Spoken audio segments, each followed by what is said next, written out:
O direito humano à alimentação e nutrição tornou-se uma grande questão para a humanidade no século XXI. O que nós pretendemos nessas parcerias? Que as pessoas nasçam, possam ser devidamente acolhidas, gestadas, alimentadas, nutridas, para se tornar uma pessoa e um povo saudável, inteligente, criativo e bem-humorado. O direito humano à alimentação e nutrição, depois que você nasce, é o primeiro direito a ser garantido. Aliás, até vou me corrigir, não é depois que nasce. A partir do instante da sua concepção, há um processo de alimentação, de oxigenação, de formação de um ser. Ele vai sendo sempre processado, alimentado, e assim a nossa vida inteira. Eu diria que a vida é um processo permanente de alimentação, coisa fundamental. Negar isso é negar a vida. Cercear esse direito é cercear a expansão da vida. Criança que não pode ser acolhida e se desenvolver, ela é lesada nesse processo. A criança precisa ser bem gestada, bem nutrida, bem alimentada e aprender durante a sua vida a se relacionar com tudo e com todos e também com o alimento. Aquilo que ela vai colocar na boca é um ato inteligente. Ela vai cuidar da vida, ela vai aprender a alimentar a sua vida de forma que ela possa se realizar naquilo que ela é, na sua dimensão física, psicológica, espiritual, que ela tenha saúde, que seja uma pessoa que aprende a se relacionar e estabelecer relações harmoniosas. Os conflitos existem, como é que a gente, entre as diferenças, trabalha aquilo que é fundamental, a igualdade de cada um. Como é que a gente traz, nas contradições, a capacidade de criar uma unidade. Esse é um processo maravilhoso. Então nós estamos no estado de São Paulo, a criação de uma rede de segurança alimentar, nutricional sustentável. Em 27 cidades temos uma animadora local, melhor, uma articuladora local, que ajuda a cidade a descobrir quem ela é em relação ao direito à alimentação e à nutrição. Como é que ela está? O povo come, não come? Como é que come? Qual é a realidade nutricional? As crianças estão bem? Os idosos também são saudáveis? Qual é o diagnóstico dessa cidade? Como é que ela responde a esse direito? Eu observaria, aprendi isso com o Papa João Paulo II. Esse direito deve ser garantido pela família, pela sociedade e pelos governos. A criança é indefesa. Em certos momentos da vida, na doença ou numa idade muito avançada, nós não temos condição de cuidar de nós mesmos. A nossa família, a sociedade e os governos devem garantir esse direito básico, que em qualquer momento da vida eu tenha o alimento que me nutre, o alimento que me dá saúde. Tudo que eu for colocar na minha boca, seja para mim saúde e vida. E que eu não coloque na minha boca, e ninguém coloque na minha boca aquilo que me traz doença e morte. Aí entra a responsabilidade do país no seu desenvolvimento.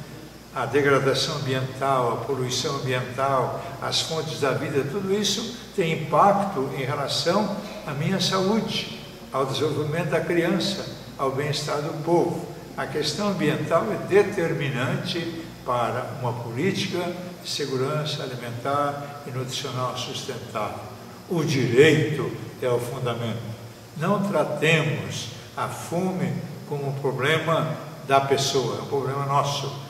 Não tratemos a fome como expressão de preguiça, de incompetência de alguém. Não tratemos o problema da fome como se fosse algo muito secundário. É algo que mexe com a vida, perturba a ordem social e se constitui até numa ameaça à paz. Como é que você pode imaginar paz no mundo com 1 bilhão de pessoas famintas, vivendo essa violência terrível?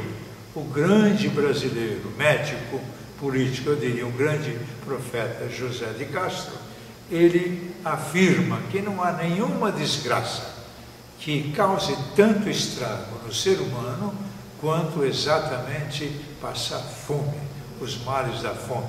Ele diz assim, atinge o físico da pessoa, mexe com a estrutura mental da pessoa, atinge até a dimensão espiritual da pessoa. Que coisa impressionante! José de Castro, médico nordestino, reconhece a partir da observação do povo lá nos mangues em Recife. Ele foi até Sorbonne, inclusive professor. Diz, não foi na Sorbonne que eu aprendi o que eu estou dizendo. A rede de segurança alimentar também quer ser assim, uma rede de observação, que nós possamos todos na nossa comunidade olhar em volta de nós, né? Como é que as fontes da vida estão sendo tratadas nessa região. O que é que nós produzimos aqui? Como é que produzimos? Os alimentos que aqui se produzem são alimentos saudáveis ou são alimentos que, para atender o mercado, a pressa do mercado, tem que passar por um processo de adubação química, insumos químicos que desvirtuam a qualidade fundamental do alimento. O alimento, enquanto alimento, a semente é boa. Dentro dela está a vida, dentro dela está o vigor da vida. Então, conservar o bem que está na semente, desde o plantio, à colheita, ao armazenamento, ao processamento, ao preparo e ao cozimento dessa comida. O feijão que eu como deve permanecer bom em todo o processo. Comer alimentos saudáveis, adequados e solidários. Insisto muito nessa concepção. A nossa rede trabalha esse conceito: alimento saudável, adequado e solidário. Saudável, eu acabei de explicar, é a semente que tem dentro dela vida e que traz vigor à vida e que não perde isso até durante todo o processo, que termina no meu prato e no garfo que eu levo a comida à boca, e dentro de algum tempo aquele feijão que eu vou comer, que é bom, se transforma na minha carne, no meu sangue. Alimento é vida. Que processo maravilhoso! Nós estamos empenhados nisto, né? Uma educação alimentar nutricional, como um grande caminho de transformação da nossa cultura, que está nos levando a ser um povo que perde a saúde.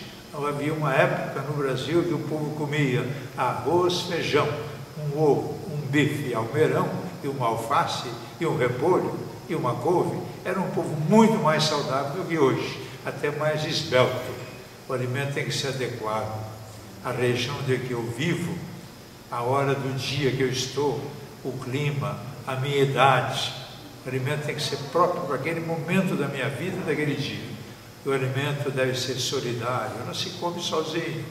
O alimento saudável não se produz sozinho. É o povo da região, os produtores, a prefeitura, os educadores juntos, é que pode fazer um grande planejamento e trabalhar um grande conceito, que é educação e nutrição. Não dá um sem o outro. Não há educação sem que uma criança seja devidamente gestada, alimentada, nutrida e desenvolvida em todas as dimensões, para poder ser capaz de dialogar com o universo, se tornar até um grande sábio. E não há saúde, que é o objetivo da nutrição, sem que a pessoa tenha aprendido a se relacionar consigo mesmo, com as pessoas, com a terra, com o chão, com os alimentos, e conseguir ter saúde através de harmonia. Que caminho espetacular! A nossa rede de segurança alimentar nutricional sustentável, com a participação do Instituto Arpiapia, que eu criei como instrumento de uma agência de defesa do direito à alimentação e nutrição. Estamos realizando, contamos com você. Muito importante é o trabalho das nossas animadoras locais, ou articuladores locais, e também das articuladoras regionais. Sejamos iluminados. Eu termino sempre com essa palavra do profeta Isaías: quando repartires teu bocado com o faminto, tua luz brilhará. Nós queremos estar de São Paulo cheio de luz e de vida.